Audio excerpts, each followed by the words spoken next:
Sherlock Holmes is one of my favorite things because this man, Arthur Conan Doyle, in the late 1800s, created a character who is so endearingly like myself and absolutely hated him. He tried to kill him off and failed, and was forced to write stories for his entire life about this detective he despised because he unintentionally caused one of the earliest examples of a modern fandom.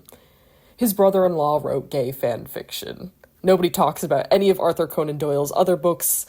Funniest thing ever to me. I'm not going to find every instance of gay in the Sherlock Holmes canon because that's ridiculous and subjective and also would make this video hours long and pointless. Besides, the stories are all public domain by this point, so all you have to do is read them for yourself, and like me, become enthralled by this world until you're permanently trapped thinking about it. It's occupied my mind for several years, and I highly recommend it. What I am going to examine, though, is how the queerness of this work has been overlooked, and point out its complicated, not exactly straightforward presence in the original text. There's one thing I'm really not going to talk about very much in this video, and that's the BBC Sherlock series from the 2010s. That series has some of the most blatant queerbaiting and strangest writing I've ever seen, and that's honestly not worth my time or your time. I'm going to talk about the original stories. The first step is showing you that the subtext is there in the first place. The chronology of the Sherlock Holmes stories is a little vague because we get dates and events, but they don't always line up right. There are times it seems Watson maybe married more than once, maybe got engaged and then changed his mind. I don't really know. But what we do know is that A Study in Scarlet, the first book, takes place in 1881 when Watson and Holmes first move in together. In 1887, Watson meets his wife Mary. He ultimately moves out to live with her, to Holmes's disappointment. Holmes gets more into drugs, and Watson does more doctor things, but Watson ends up spending all his time running off to visit Holmes and solve mysteries. In 1891, Holmes and Moriarty get into a confrontation that results in both of their deaths. Watson grieves Holmes, whom he calls the best and wisest man whom I've ever known, until 1894, when Holmes miraculously returns unscathed. Watson actually faints when he sees Holmes again, and I think it's worth quoting. When I turned again, Sherlock Holmes was standing smiling at me from my study table. I rose to my feet, stared at him for some seconds in utter amazement, and then it appears that I must have fainted for the first and last time in my life. Suddenly, a grey mist swirled before my eyes, and when it cleared, I found my collar ends undone, and the tingling aftertaste of brandy upon my lips. Holmes was bending over my chair, his flask in his hand. "My dear Watson," said the well-remembered voice, "I owe you 1,000 apologies. I had no idea that you would be so affected." Holmes catches him and everything, man. I don't know what to say. Holmes eventually retires to a peaceful life of beekeeping, but Holmes and Watson spend many more years before then solving cases. Even after moving out of their flat, Watson cannot escape his interest in everything that Holmes does. This fascination lasts for years, beginning very noticeably in A Study in Scarlet. The reader may set me down as a hopeless busybody when I confess how much this man stimulated my curiosity and how often I endeavored to break through the reticence which he showed on all that concerned himself. Watson, in fact, is so infatuated with Holmes that it puzzled Holmesian scholars. If you don't know much about Sherlock Holmes societies, they've been around for well over a century, and they take themselves very seriously.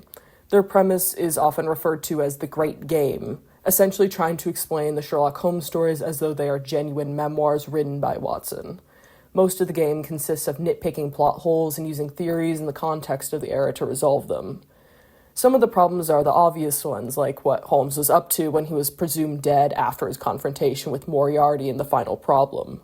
Some of the problems, on the other hand, are as simple as the color of Holmes's dressing gown, which is inconsistent throughout the stories. And since we can't talk to Watson to clarify them, they turn into an endless debate. Writer Rex Stout, who created the armchair detective Nero Wolfe, proposed a theory in 1941 that outraged the Baker Street irregulars, that Watson is actually Holmes's wife. This is one of the most entertaining things I've ever read, so I'm going to read a bit of it aloud. "You'll forgive me for refusing to join your commemorative toast, the second Mrs. Watson, when you learn it was a matter of conscience. I cannot bring myself to connive at the perpetuation of a hoax. Not only was there never a second Mrs. Watson, there was not even a first Mrs. Watson. Furthermore, there was no Dr. Watson. Please keep your chairs. Like all true disciples, I have always recurrently dipped into the sacred writings, called by vulgar the Sherlock Holmes stories for refreshment. But not long ago I reread them from beginning to end, and I was struck by a singular fact that reminded me of The Dog in the Night. The singular fact about The Dog in the Night, as we all know, is that it didn't bark. And the singular fact about Holmes in the Night is that he is never seen going to bed. The writer of the tales, the Watson person, describes over and over in detail all the other things of the famous household suppers, breakfast, arrangement of furnitures, rainy evenings at home, but not once are we shown either Holmes or Watson going to bed. I wondered, why not? Why such a natural and obdurate restraint, nay, concealment, regarding one of the pleasantest episodes of the daily routine? I got suspicious. The uglier possibilities that occurred to me was that Holmes had false teeth, or that Watson wore a toupee. I rejected as preposterous. They were much too obvious, and shall I say, unsinister. But the game was afoot, and I sought the trail in the only field available to me, the sacred writings themselves. And at the very start, on page 9 of A Study in Scarlet, I found this. It was rare for him to be up after 10 at night. He had invariably breakfasted and gone out before I rose in the morning. I was indescribably shocked. How had such patent a clue escaped so many millions of readers through the years? That could only be a woman speaking of a man. But read it over. The true authentic speech of a wife telling of her husband's. But wait. I was not indulging in idle speculation, but seeking evidence to establish a fact. It was unquestionably a woman speaking of a man, yes, but whether a wife of a husband or a mistress of a lover. I admit I blushed. I blushed for Sherlock Holmes, and I closed the book.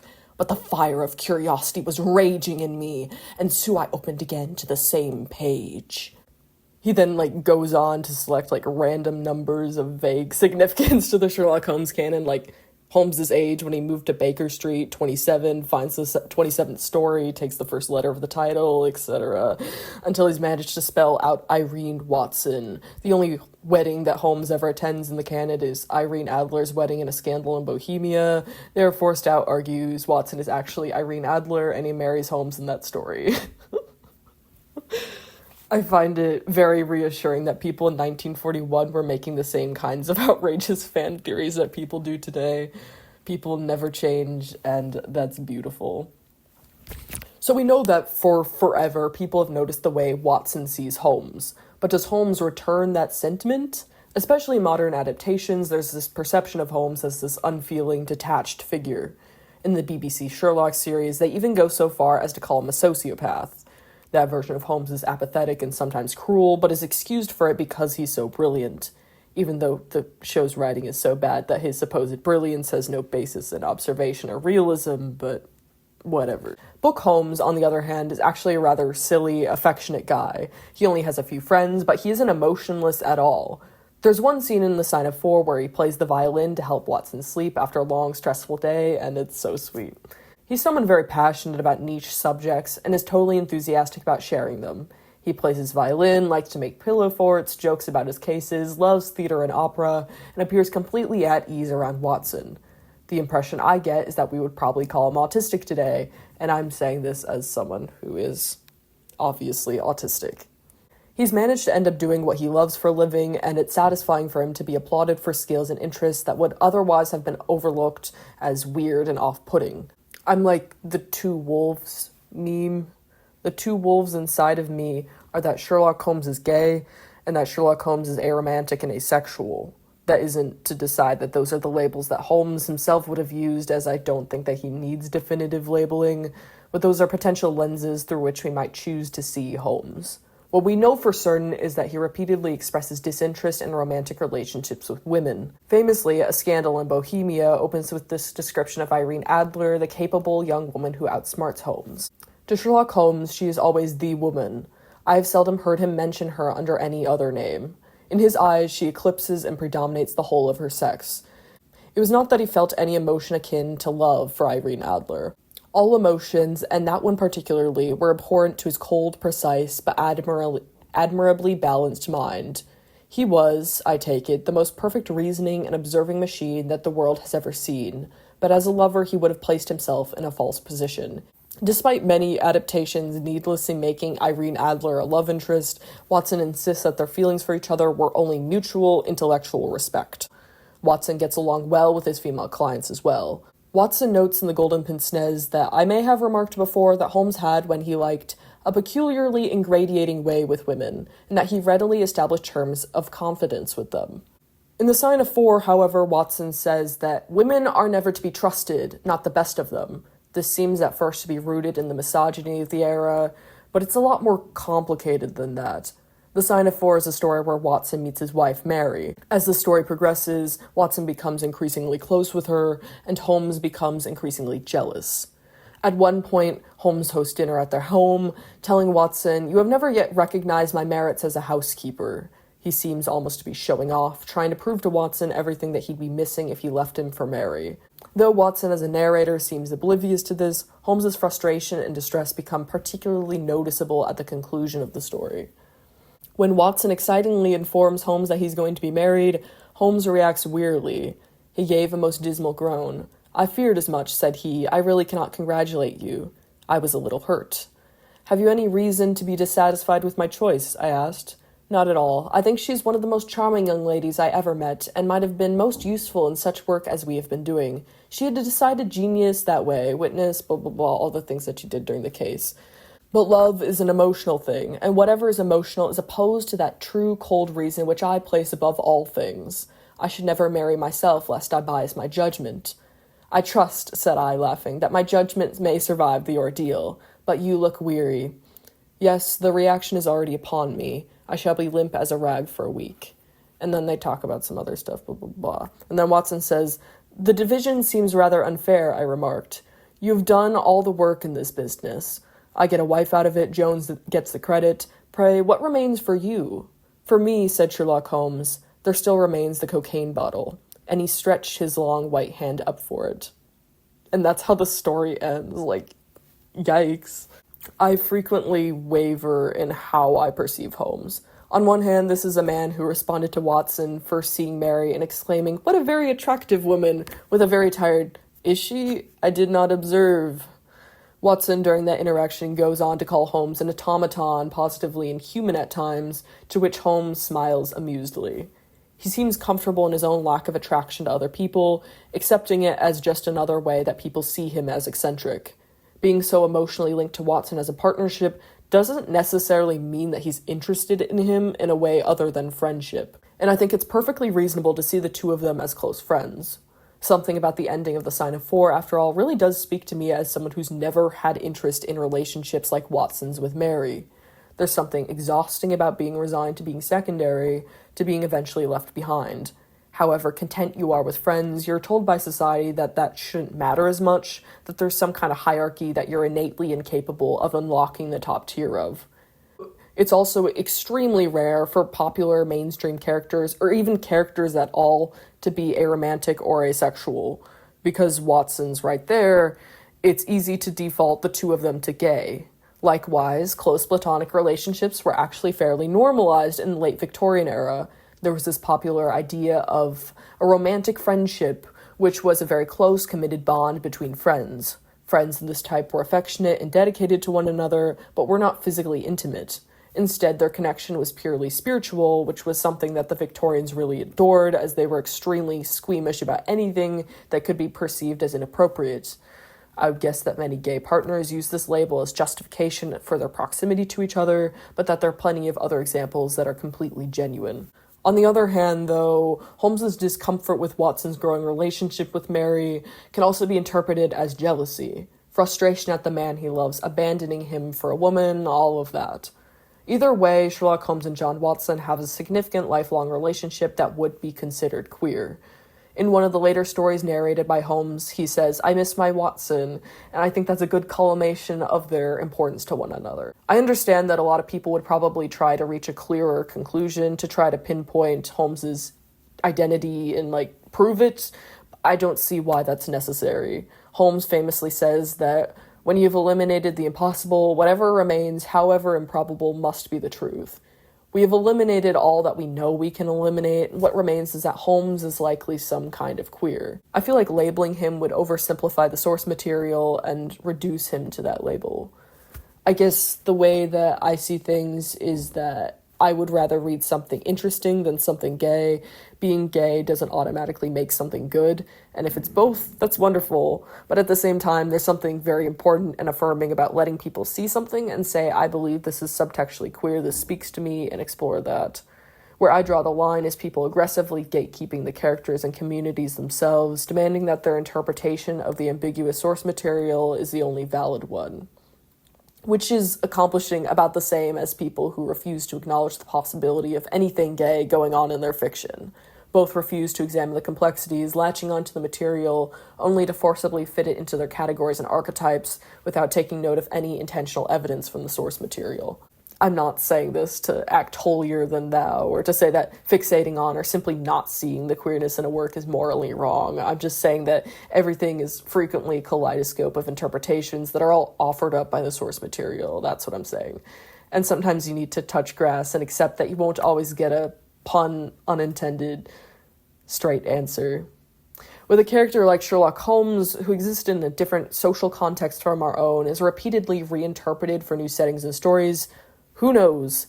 E.W. Hornung, Arthur Conan Doyle's brother-in-law, also viewed the relationship as a queer one, to the point that he wrote an entire series of stories about it starting in 1898. A gentleman thief named A.J. Raffles and his chronicler Bunny Manders.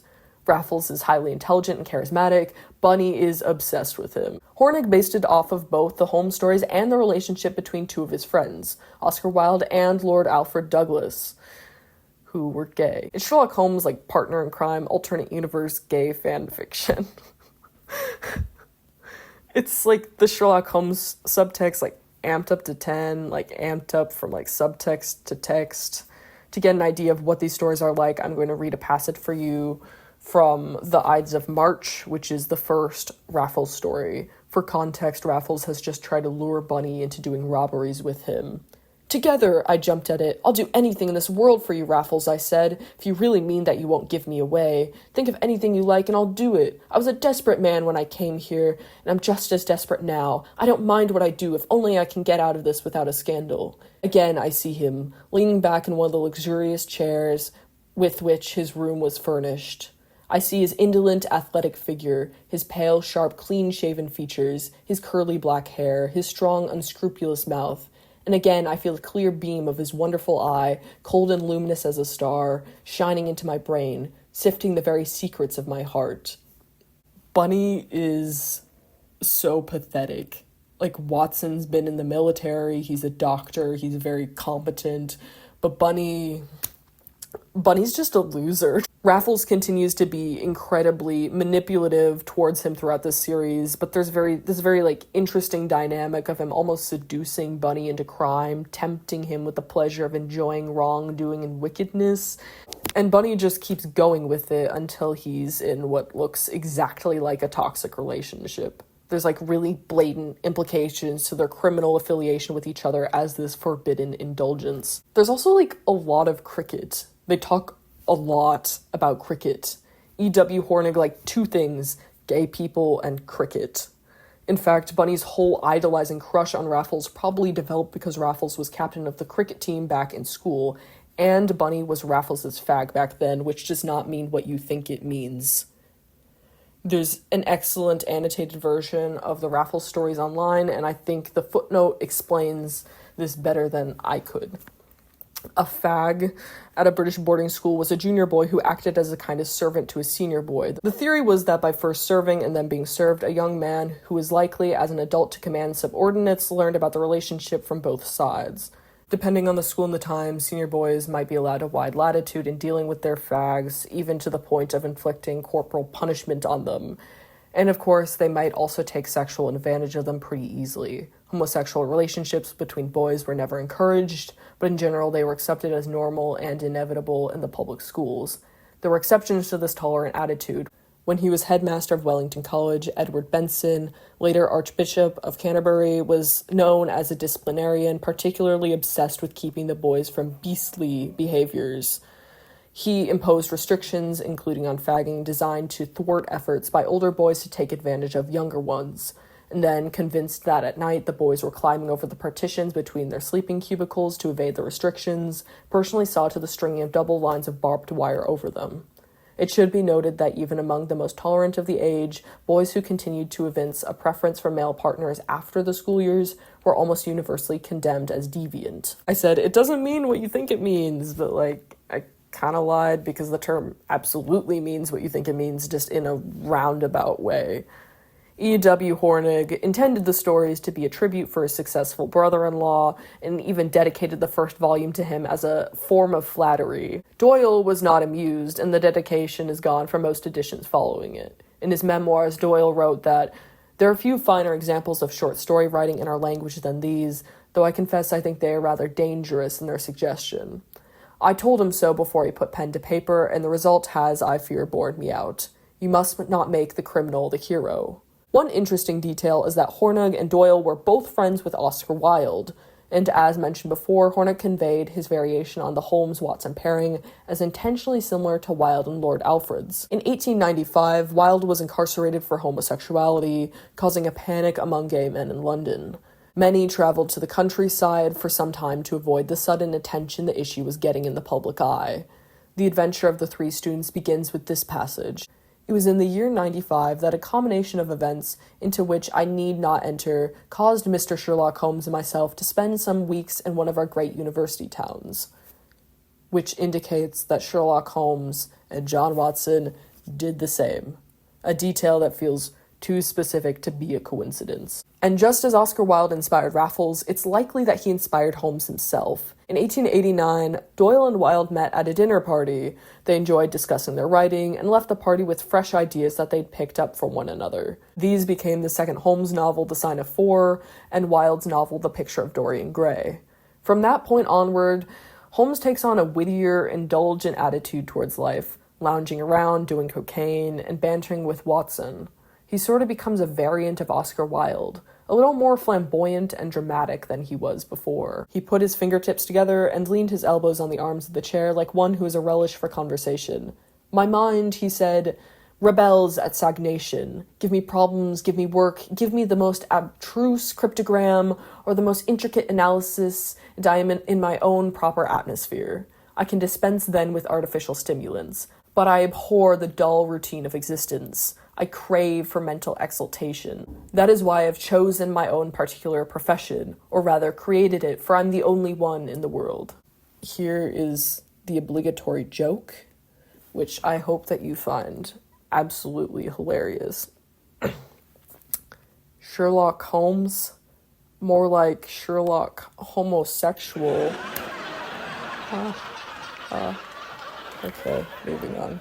There's also the subtle, possibly unintentional incorporation of queer slang into the Sherlock Holmes canon. In A Study in Scarlet, there's this moment after Watson compliments Holmes. Holmes is like, "Aw, shucks, once you understand my method, you won't be calling me special anymore."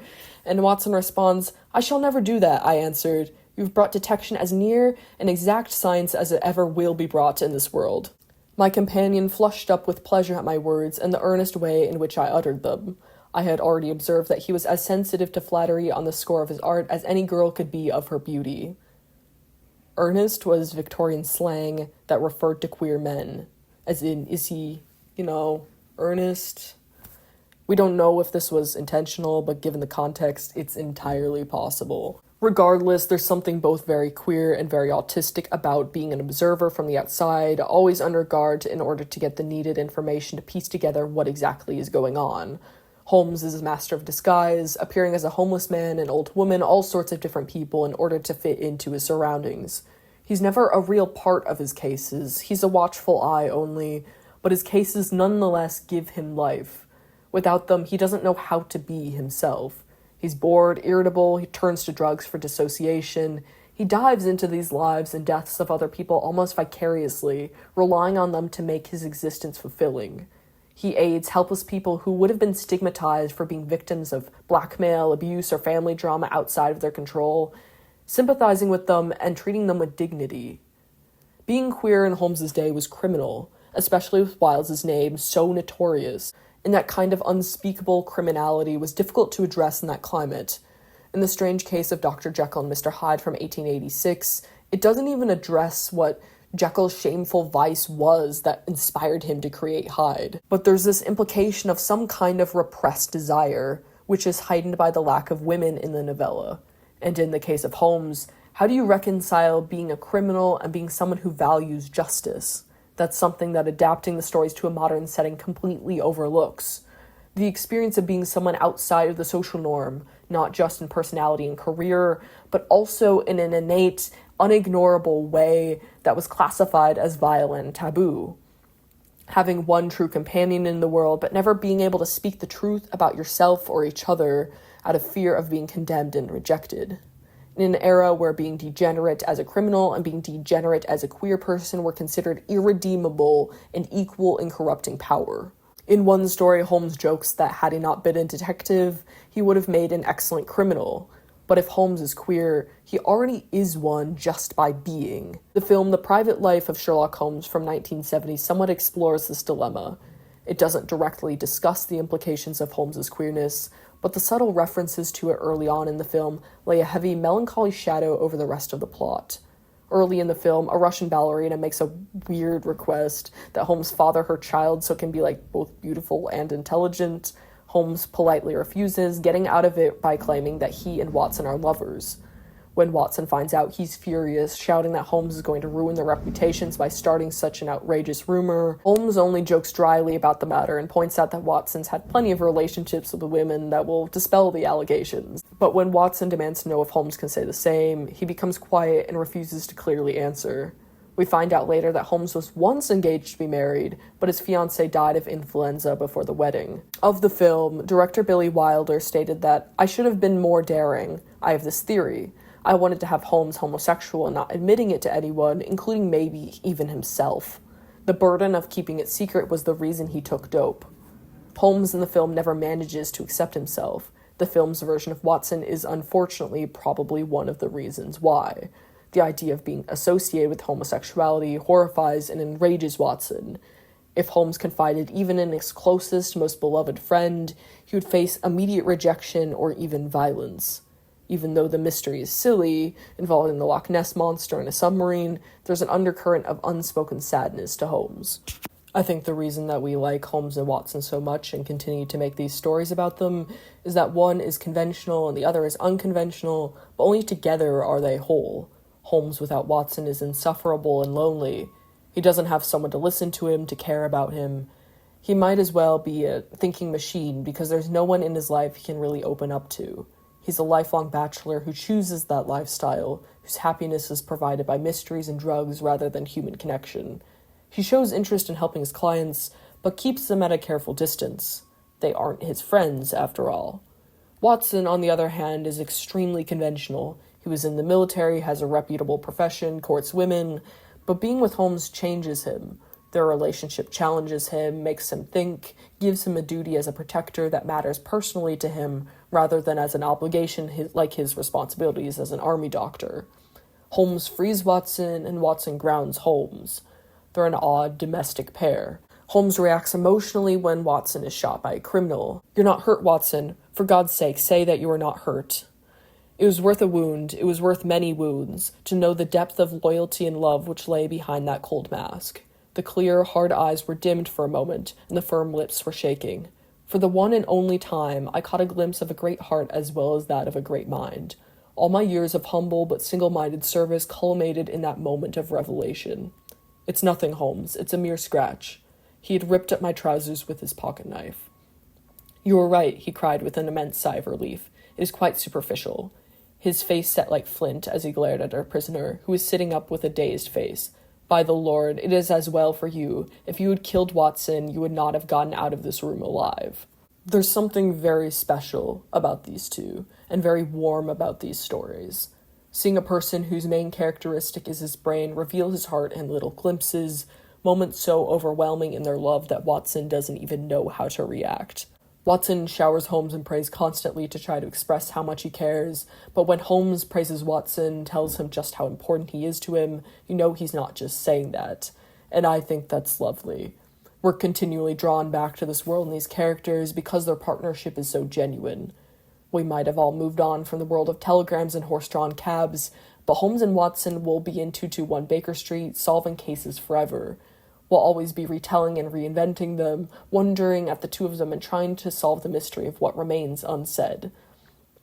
The last line of the last Sherlock Holmes story is, "Someday the true story may be told," which makes sense within the context of the case, but what do you mean that's the last line? What is the true story? What are you implying? In the end, all we have are clues, and that's okay. And my voice is giving out. I don't know what's happening. I might be losing my voice by doing this whole video in one sitting, but that's okay.